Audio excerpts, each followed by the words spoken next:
कोई पार्टी में कहीं भी, क्योंकि जिस समय नाव डूबेगी उस समय कौन उछल कर कहाँ जाएंगे, सब लोगों ने अपना अपना ठिकाना तलाश करके पहले ही से रखा है। लेकिन जेडीयू अब डूबने वाली नाव है, डूबने से दुनिया की कोई ताकत इसको नहीं बचा सकती है, इसलिए जेडीयू की ऐसी स्थिति है। बहुत सारे लोग हमारे से, हमसे भी बहुत सारे लोग संपर्क में हैं, हमसे भी बहुत सारे लोग संपर्क में हैं, तो कुछ लोग हम लोगों के साथ भी आएंगे।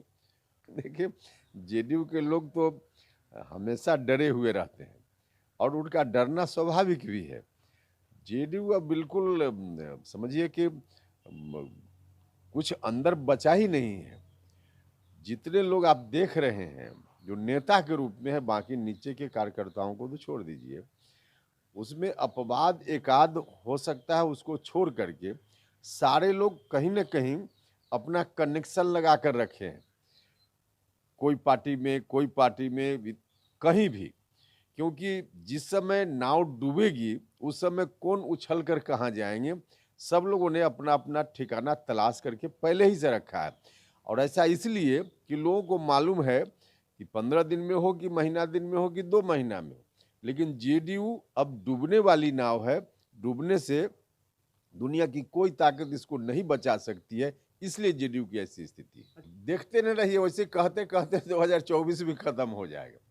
देखिए, नीतीश जी के लिए एक वक्त था, कभी उस वक्त अगर नीतीश जी उस वक्त का सही तरीका से इस्तेमाल किए होते तो शायद ऐसी कोई संभावना बन सकती थी। लेकिन आज की तारीख में जहां नीतीश कुमार जी खड़ा हैं, अब उनकी खुद की पार्टी या उनका जिस बेस पर वो खड़े हैं वही उनके पक्ष में नहीं है, तो फिर कहां से हो पाएगा।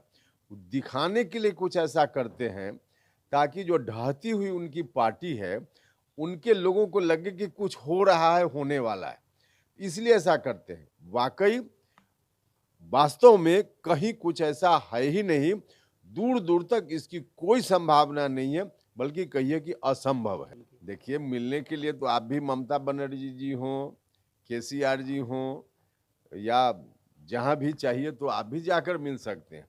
मुलाकात से क्या होता है, अब सिर्फ जो महागठबंधन इनका बिहार में है, जिसमें कांग्रेस पार्टी और आरजेडी जेडीयू 3 पार्टी मुख्य रूप से है, तीनों पार्टी के लोग ही दिल्ली में जब नीतीश जी गए तो मिलकर के कुछ कहा। न तो कम्युनिस्ट पार्टी की ओर से क्या कोई बयान आया, मुलाकात जरूर हुई, न केजरीवाल जी की ओर से कोई बयान आया, मुलाकात हुई सिर्फ। तो सिर्फ 3 पार्टी के लोगों ने वहां बैठकर कुछ कहा, तो 3 पार्टी के लोग तो यहाँ भी मिलते रहते हैं। तो जो गठबंधन बिहार में इनका आरजेडी जेडीयू और कांग्रेस, बस इसी की एक बैठक पटना में न होकर दिल्ली में हुई, अंतर तो इतना ही है, और क्या इससे ज्यादा उसमें था। हमने कहा ना कि सब लोग कहीं ना कहीं अपना ठिकाना तय करके रखे हैं, कोई बीजेपी में जाएंगे, कोई कहीं जाएंगे। बहुत सारे लोग हमारे से, हमसे भी बहुत सारे लोग संपर्क में हैं, हमसे भी बहुत सारे लोग संपर्क में हैं, तो कुछ लोग हम लोगों के साथ भी आएंगे। तो अलग अलग जगह जो लोग जाएंगे, ठिकाना सब लोगों ने तलाश करके रखा है। देखिए, आज की तारीख में और जो 24 तक की संभावना दिख रही है, जो हकीकत भी है, नरेंद्र मोदी जी के समक्ष कोई चुनौती नहीं है और विपक्ष कोई चुनौती देने की स्थिति में भी नहीं है फिलहाल। तो इसलिए 2024 तक तो उनके सामने कोई चैलेंज है। देखिए, डरने और सहमने की जरूरत नहीं है, और कहीं कहीं कोई घटना हो जाती है तो हम आप भी डर जाते हैं, वो तो एक अलग विषय है। समाज में ऐसी घटना होती है, हम इससे इनकार नहीं करते हैं, लेकिन उसमें सिर्फ अकलियत नहीं, कहीं कोई घटना हो जाए तो उस गांव के लोग डर जाएंगे, तो वो तो एक स्पेसिफिक किसी जगह की बात हो गई।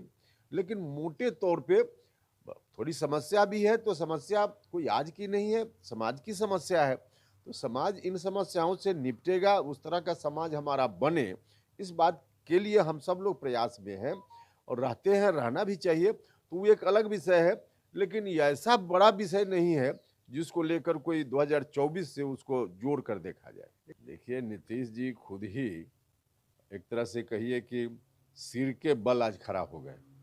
जो डिसीजन कभी उन्होंने लिया अभी से 10 साल पहले, 15 साल पहले, उन तमाम निर्णयों को अब खुद ही बदलने पर आमदा है। और ऐसा इसलिए कि अब हड़बड़ी में उनको लगता है कि क्या करें कि हमसे जो लोग टूट रहे हैं लोग ना टूटे, बस मकसद इतना ही है, किसी की सहायता हो, किसी के कल्याण की बात सरकार करे, यह सब कोई प्लानिंग नहीं है। और वाकई प्लानिंग के तहत हो भी नहीं रहा है। प्लानिंग के तहत करना होता तो इनके साथ, इनको तो समय मिला था 17-18 साल, 20 साल पूरा करेंगे, तो इतना समय मिला, तो उसमें कोई प्लानिंग जब ढंग से इन्होंने नहीं की, तो अब आज की तारीख में जल्दी में, हड़बड़ी में कुछ कदम उठा लेते हैं। और जिस तरह की बात आप बोल रहे हैं, उस तरह के कदम का ही यह नतीजा है।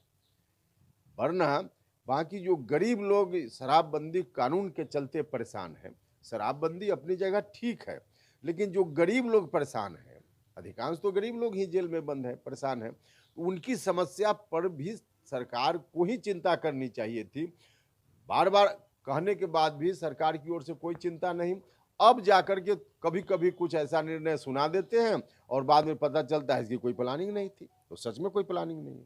हाँ बिल्कुल, अब उनको लगता है कि समाज का एक वर्ग जो जेडीयू से हमेशा जुड़ा रहा है, और खास करके देखिए जो गरीब लोग हैं, अधिकांश तो वही लोग जेल में बंद हैं शराबबंदी का जो कानून है उसके चलते। तो लगता है कि अब इतनी बड़ी संख्या में लोग प्रभावित हैं, गरीब लोग, कुछ निर्णय ऐसा करें कि हमसे अलग ना हो। वरना आप जाइए ना उनके गाँव में, जो पासी समाज के लोग हैं, जो जुड़े हुए रहे कुछ इस रूप में, आप जाइए उनके गांव में, नीतीश जी का नाम ले लीजिए कि क्या रिएक्शन व्यक्त करता है, आप खुद ही जा करके देख लीजिए। तो इनको अब इस बात का फीडबैक है कि वहाँ लोग अब एकदम उल्टी दिशा में मेरे खिलाफ चल रहे हैं, तो उसको समेटने के लिए ऐसा पड़े। देखिए अमित शाह जी से मेरी मुलाकात हुई तो स्वाभाविक रूप से बात भी हुई है, लेकिन इसमें एनडीए में शामिल होने का कोई निर्णय आज हमारी पार्टी ने कर लिया, ऐसा नहीं। हम गठबंधन के संदर्भ में बार बार बोल रहे हैं कि हम अपनी पार्टी में बैठकर विमर्श करेंगे, अपने साथियों से राय करेंगे, फिर क्या करना है गठबंधन के बारे में, कौन सा निर्णय लेना है, निर्णय जब लेंगे तब आपको बताएंगे। ये लो मुंह मीठा करो, आज मैंने अपना जॉब छोड़ दिया, अब हम पूर्णिया वापस जाएंगे। जॉब छोड़ दिया है? मतलब ये घर कैसे चलेगा? हम करेंगे क्या? और माँ बाबूजी क्या बोलेंगे? इसलिए मैं एक और मिठाई का डब्बा लाया, अपने बिजनेस के लिए लोन अप्रूव हो गया। अरे लोन अप्रूव हो गया वो तो ठीक है, लेकिन पूर्णिया में हम रहेंगे कहाँ? अपना घर भी तो नहीं है वहाँ। इसलिए तो एक और मिठाई का डब्बा अलग से लाया हूं। हमने पूर्णिया में घर ले लिया है, पूर्णिया के ई होम्स पैनोरमा में। पूर्णिया में पैनोरमा ग्रुप लेकर आए हैं ई होम्स पैनोरमा, बड़ा घर, आलीशान जिंदगी और अत्याधुनिक सुविधाओं के संग। अरे अब क्यों मुंह मीठा करवा रही हो? क्योंकि हम घर वापसी जो कर रहे हैं। घर वापसी की खुशी पूर्णिया में ई होम्स पैनोरमा के संग। ई homes panorama, luxurious lifestyle redefined.